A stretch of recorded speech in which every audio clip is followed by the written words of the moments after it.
is BBS. Bicol Broadcasting Systems Incorporated, DWLV 91.9 MHz. Your news and music stations. BBS. Basta Bareta. Sigurado.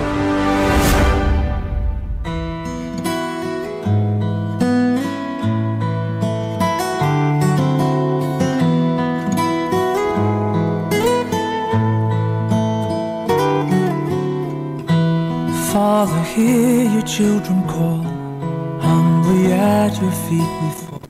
Isang magandang umaga sa bawat isa na gising na at nakikinig sa programang Biyaya sa Pagkaaga. Kasama ko ang aking partner ngayong umagang ito. So, tayo'y manalangin. Simulan na natin ang ating araw sa panalangin. Ate Beth? Tayo po ay manalangin. Ama namin, maraming salamat po muli sa panibagong buhay na ipinagkaloob mo sa amin, Panginoon. Salamat po sa inyong pag-iingat sa amin sa buong magdamag, Panginoon. At kami talaga ay nagpupulit, nagpapasalamat dahil sa bawat hininga na aming tinatanggap, Panginoon, ito po ay nanggagaling lamang sa inyo. Lord, sa umagang ito, kami po ay humihingi ng inyong gabay sa tulong ng banal na Espiritu.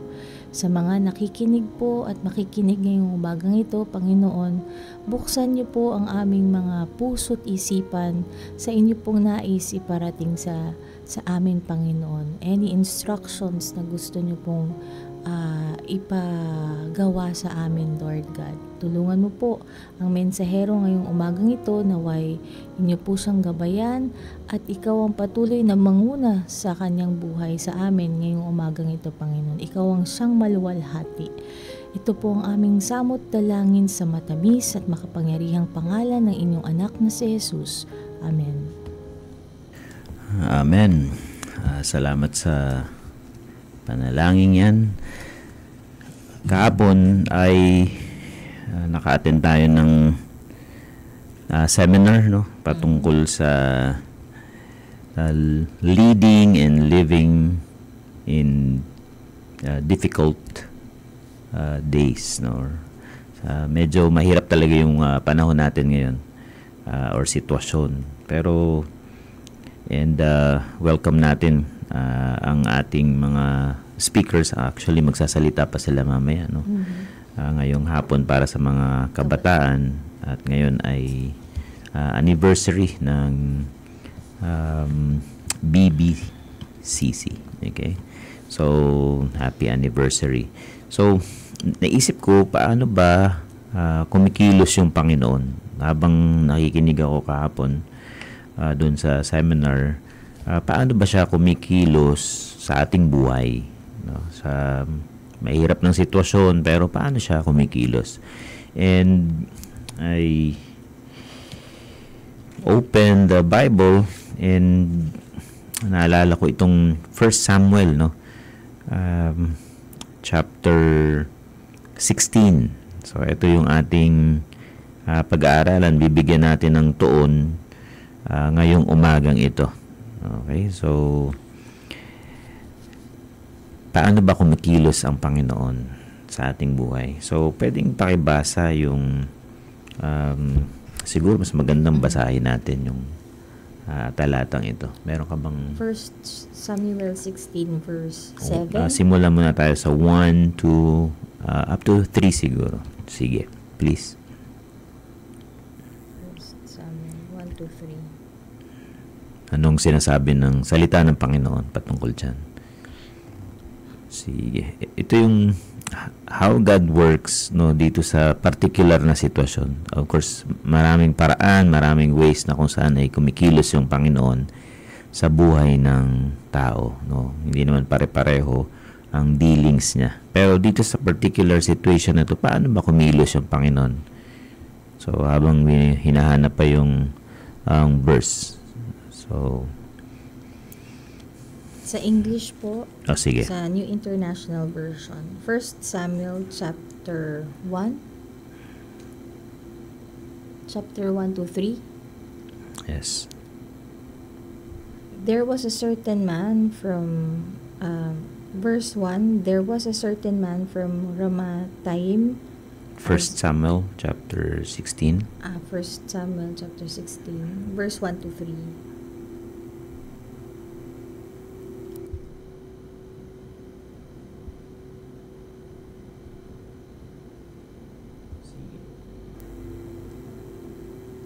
Ayan. 1 Samuel verse 1 to 3. The Lord said to Samuel, "How long will you mourn for Saul, since I have rejected him as king over Israel? Fill your horn with oil and be on your way. I am sending you to Jesse of Bethlehem.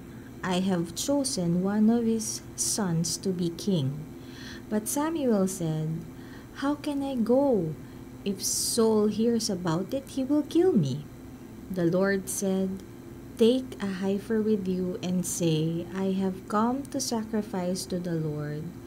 Invite Jesse to the sacrifice, and I will show you what to do. You are to anoint for me the one I indicate."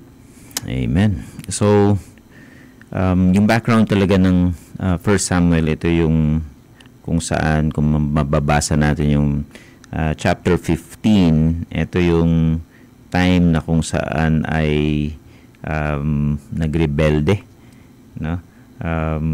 Siya ay matigas ng ulo. Though alam natin na si King Saul during the time ay pili, no? Hindi naman siya pinili ng Diyos, pero ay inalaw ng Diyos na maging hari, pinili or gusto siya ng mga tao.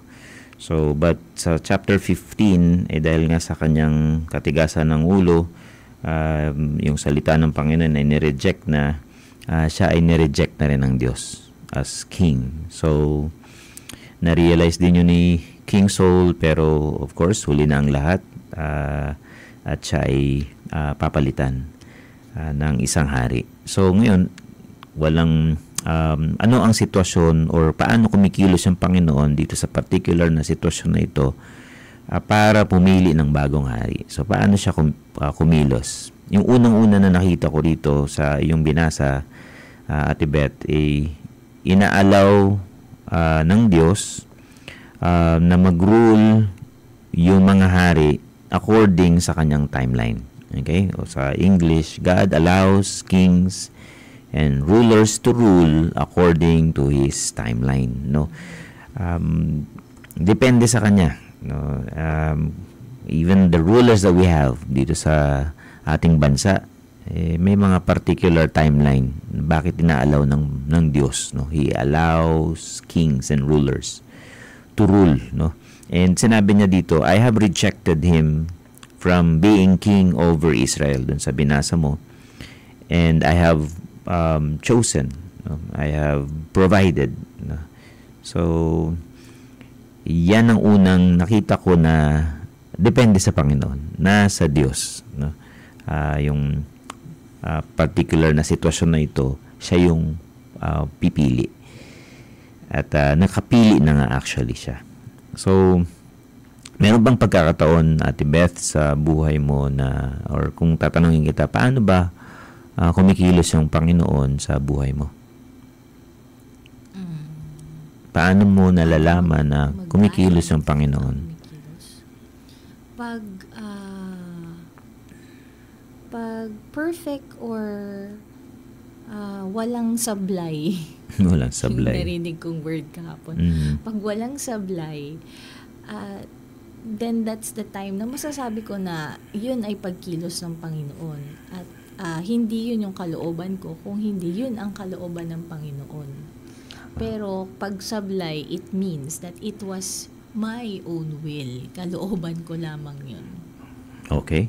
So, pero kahit mga sablay, pwede pa rin gamitin ng Panginoon, diba? He allows them to be used ng Panginoon. So, klaro na yung unang hari na nag-rule ng 40 years ay nireject na, no, na pinili ng mga tao, nireject na ng Diyos, no.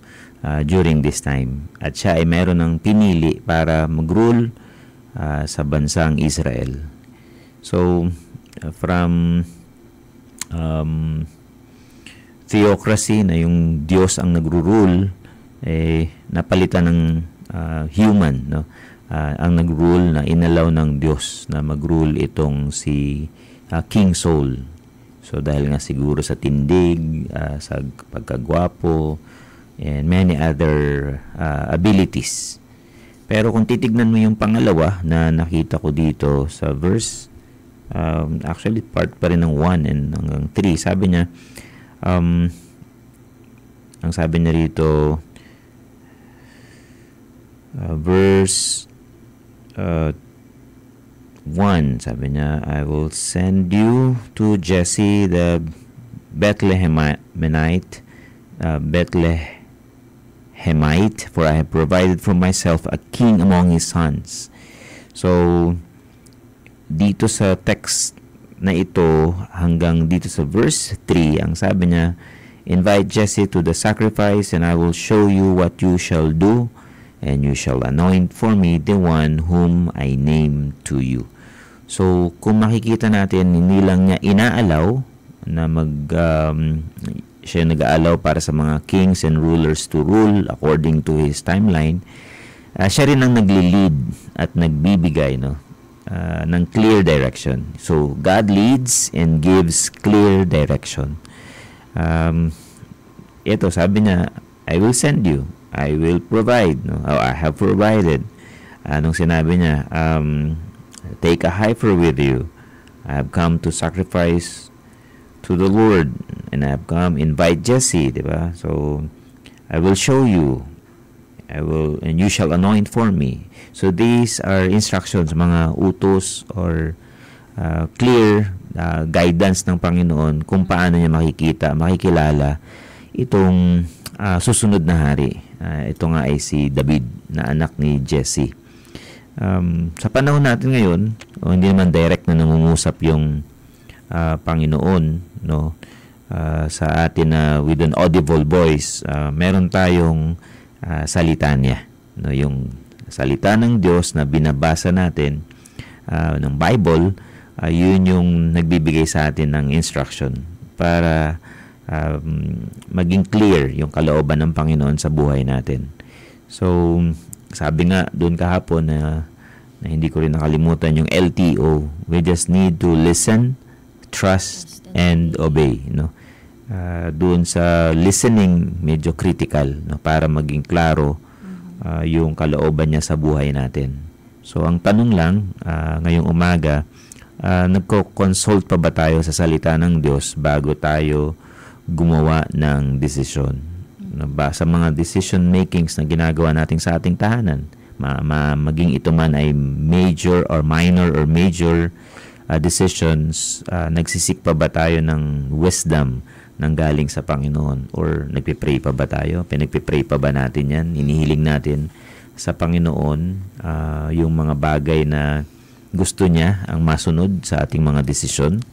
So, yun yung isang katanungan na nag-strike sa akin, no, patungkol sa clarity naman, no, na ng pagkilos ng Panginoon, kung paano siya kumikilos. So, He allows kings and rulers to rule according to His timeline, and God leads and gives clear direction. Hindi malabo, actually. Klaro yung kalooban ng Panginoon. So, Ate Beth, meron ka bang gustong idagdag sa puntong yan? Nag-agree naman ako dun sa mga sinasabi mo. And even during the New Testament, ganyan din ang ano ng Panginoon. He instructs also, and even our Lord Jesus Christ, diba? During the New Testament, binibigyan niya rin ng tamang instructions and guidance yung kanyang mga disciple. Hindi na lang basta-basta na hinayaan na maghayo yung mga kanyang mga disipulo during that time. So, also, talagang pinili niya rin yung mga disciples na during that time, diba? even though they were fishermen, makasalanan or whatsoever, hindi niya tinignan yung panlabas ng mga disipulo niya. Tinignan niya kung ano yung pwedeng gawin ng mga disciples na syempre siya ay Diyos. So alam niya na magagamit, even though yung pinaka makasalanan na babae doon, si Mary Magdalene, di ba? She was used by the Lord during that time. So talagang may timeline, yung sinasabi mong timeline. So nung time na yon, talagang it was time for Mary Magdalene. Even during her brokenness, ginamit siya ng Panginoon. Ni-restore siya ng Lord. So, yun lang. Yun lang po yung gusto kong i-add na kahit siguro kung sino man yung nakikinig ngayong umagang ito, if you are broken, huwag kang matakot. Kasi may Diyos tayo na handa kang tulungan, gabayan, at i-restore and be used for His glory. Yun lang. Amen. Salamat sa mga puntos na yan. Yung pangatlo, actually, hindi lamang panghuli, no? Kung paano ba kumikilos yung Panginoon na inaalaw niya yung mga kings and rulers to rule according to His timeline. Hindi lamang na ang Diyos natin ay nagli-lead at nagbibigay ng clear na direction. And of course, sa panahon natin ngayon ay sa kanyang salita. Yung pangatlo na nakita ko rito is yung pagtingin niya. No? Tignan natin. Sa verse 4, basahin ko, Samuel did what the Lord commanded. So ito yung maganda kay Samuel. He did what the Lord commanded and came to Bethlehem. So obedient itong si Samuel, yung prophet. And the elders of the city came to meet him, trembling, and said, Do you come peaceably? He said, Peaceably I have come to sacrifice to the Lord. Sanctify yourselves and come with me to the sacrifice. And he sanctified Jesse and his sons and invited them to the sacrifice. In verse 6, when they came, he looked on Eliab and thought, Surely his anointed is now before the Lord. But the Lord said to Samuel, Do not look on his appearance or on the height or of his stature, because I have rejected him. For the Lord does not see as mortals see. They look on the outward appearance, but the Lord looks on the heart. Then Jesse called Abinadab and made him pass before Samuel. He said, Neither has the Lord chosen this one. Then Jesse made Shammah pass by, and he said, Neither has the Lord chosen this one. In verse 10, Jesse made 7 of his sons pass before Samuel, and Samuel said to Jesse, The Lord has not chosen any of this. And Samuel said to Jesse, Are all your sons here? And he said, There remains yet the youngest, but he is keeping the sheep. And Samuel said to Jesse, Send and bring him, for we will not sit down until he comes here. He sent and brought him in. Now he was ruddy and had beautiful eyes and was handsome. And the Lord said, Rise and anoint him, for this is the one. In verse 13, Then Samuel took the horn of oil and anointed him in the presence of his brothers. And the Spirit of the Lord came mightily upon David from that day forward. Samuel then set out and went to Ramah. Okay, the Lord bless the additional reading of His Word. No? So, dito sa pangatlo, paano kumikilos ang Diyos? He looks, or God looks at the heart. Okay? So, klaro naman dun sa verse 7. Ano? And sa 7, no, 6 na yung nakita. And alam natin na obedient si Samuel as a prophet, pero during that time medyo tumingin siya, or yung kanyang ginamit ay panlabas, yung kanyang binasihan ay panlabas. Ang Diyos ay nagbabase sa inner man, so inwardly. Tayo nagja-judge tayo sa ating nakikita, experience probably, perception or knowledge, learned siguro knowledge, no, yung probably through research sa mga pagtatanong-tanong natin, and sometimes mga judger nga raw tayo, di ba? But the Lord does not want us to judge outwardly. Of course, siguro it's just basic instinct ng isang tao ang husgahan sa panlabas na kaanyuan ng isang kapwa, no, ang kapwa natin. So nakikita natin kasi yun, diba? But sometimes or most of the time nakikilala natin ang tao kapag deeper na yung ating relationship sa kanya. So yung ating marami na tayong nakasama na natin, diba? Saka pa lang, pero kung panlabas lang, parang hindi magandang maging basehan yun. So nakikita natin, lalo nakikilala yung tao sa bunga o resulta. And the Lord is the one who gives us wisdom actually and spiritual discernment. But sa pagkilos ng Panginoon, tumitingin siya sa puso. Okay? So hindi sa panlabas. Particularly sa sitwasyon na ito na binanggit ko ngayong umagang ito. Ano bang ibig sabihin pag tumingin ang Diyos sa puso or inwardly or looks at the heart, no? Hindi siya tumitingin sa tindig, no? Hindi siya tumitingin sa kung good looking man niya. Though good looking itong si David, maganda yung mata niya, pero hindi talaga siya yung talagang striking or talagang super or something na gwapo siya. Maayos yung hindi niya binabasihan sa maayos ba man damit, no? Sometimes hinuhusga natin ang tao sa pananamit, okay, sa ngiti or sa pagsasalita, no? Ganun tayo. But yung Panginoon kasi meron siyang ability of course to look inside a person. Alam ng Panginoon yung totoong karakter ng taong yan kung titignan niya sa puso.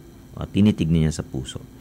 And binanggit na ng Panginoon, don't look at the outward appearance, no? Don't look at his appearance kung gaano siya katangkad doon sa verse 7.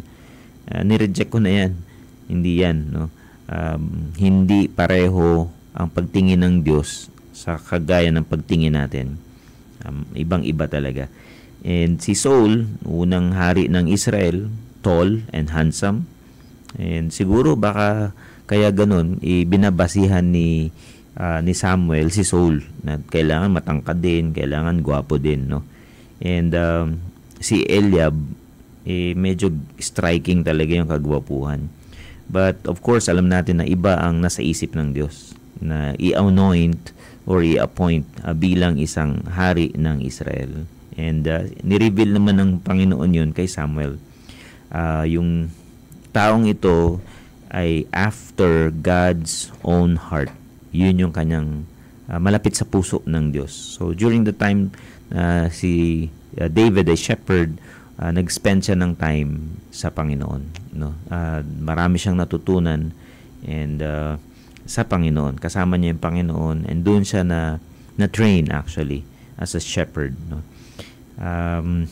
So yun yung ating pangatlo, na yung Panginoon ay kumikilos, ang pagkilos niya, tinitignan niya yung puso.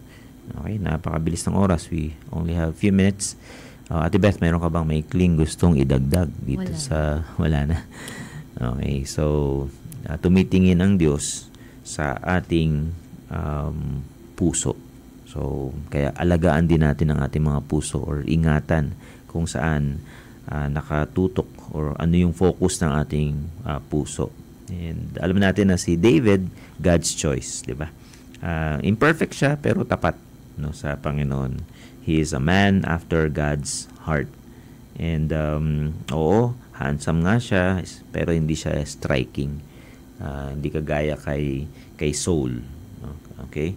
But na-develop niya talaga yung puso niya during the time na siya ay shepherd. Nagdetend ng mga alaga nila. Okay, so ngayon ang natutunan natin ay huwag tayong mag-judge. Appearance can be deceiving, diba? Hindi naman nire-reveal ng panlabas na kaanyuan ng tao kung sino siya, yung kanyang karakter, and yung or katapatan sa Panginoon. Sabi nga, yung outward qualities, kung titignan natin, para siyang superficial or hindi totoo. Panlabas lang. Pwede kasi tayong magkunwari, no? Pero ang kinoconsider ng Panginoon ay ang ating puso. Ang tanong, nasaan ang puso mo ngayon? Kumusta ang puso mo ngayon? Ngayong umagang ito. Ang puso mo ba ay nasa Diyos or nasa Panginoon? Sabi ko nga paulit-ulit, no? Even last Sunday, kung wala kang relasyon sa Panginoong Jesus bilang Diyos at tagapagligtas, hindi mo siya kinilala at tinanggap sa iyong puso, na magiging walang or baliwala yung ating pinag-aralan ngayong umagang ito. So, kailangan natin na kilalanin ang ating Diyos, mahal ka ng Diyos, meron siyang plano sa iyo, pero dahil sa ating kasalanan, no, ito ay hindi natin na nalalaman kung ano yung plano ng Panginoon sa ating buhay dahil sa kasalanan. Pero salamat sa Panginoon dahil meron siyang regalo.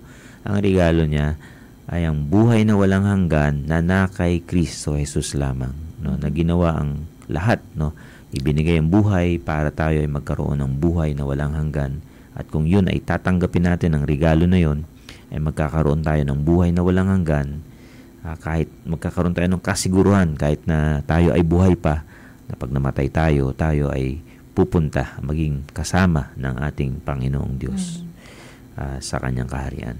Okay, so maraming salamat sa lahat po ng nakinig sa umagang ito, maging ito man ay online or on air, no. Salamat po sa ating sa bumubuo ng stasyon na ito, mga nagmamayari, ang ating sa technical side si Kuya Ariel, thank you, at subaybayan po natin ang susunod na programa, Beautiful Sunday ni Kuya Oka. Okay, so tayo'y salamat dun sa mga nakinig, no.